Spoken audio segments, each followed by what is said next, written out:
You briefed the press, did you not, when you were there? Well, I had several jobs. One of my jobs was that of analyst. I also was an interrogator and indeed briefed the press when we, the CIA, wanted to circulate disinformation on a particular issue. Disinformation is not necessarily a lie. It may be a half-truth. And we would pick out a journalist. I would go do the briefing and hope that he would put the information in print.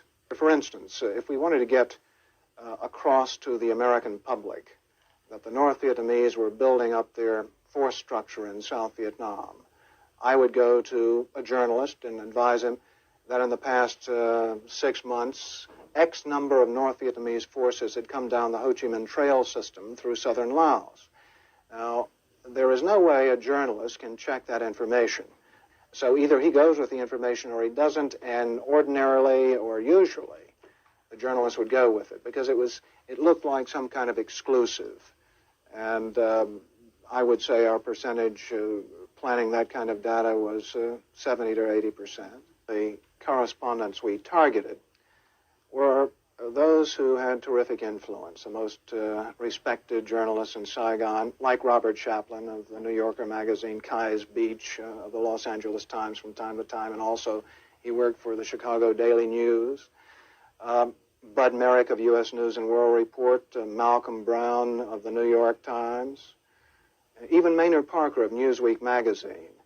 We would go after these gentlemen. I would be directed to cultivate them, to spend time with them at the Caravel Hotel or the Continental Hotel, to socialize with them, and slowly but surely to try to gain their confidence by dolloping out valid information which was true. And then I would drop into a conversation the data that we wanted to get across, which might not be true. One piece of data, for instance, that we managed to plan in the New Yorker magazine had to do with a supposed North Vietnamese effort in 1973 to develop airfields along the border of South Vietnam. The reason we wanted to plant this information was that we were trying to persuade the U.S. Congress that Saigon should continue to get a great deal of aid. And that the North Vietnamese were the chief violators of the ceasefire accord.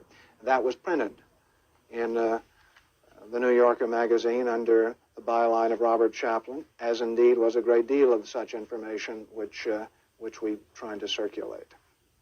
If I planted a piece of information with a reporter, I would ordinarily then try to create an environment in which he could not check the information. I would go to the British ambassador and brief him on the disinformation I had just given the reporter.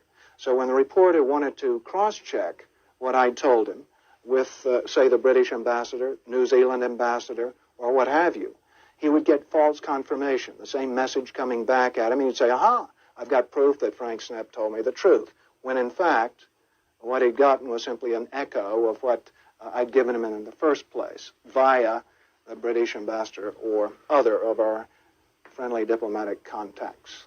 I am, as an ex-CIA agent, opposed to the disinformation activities in which I was involved. I admit that I was involved, and I think it served no useful purpose. Propagandizing the American public or Congress is not the CIA's job.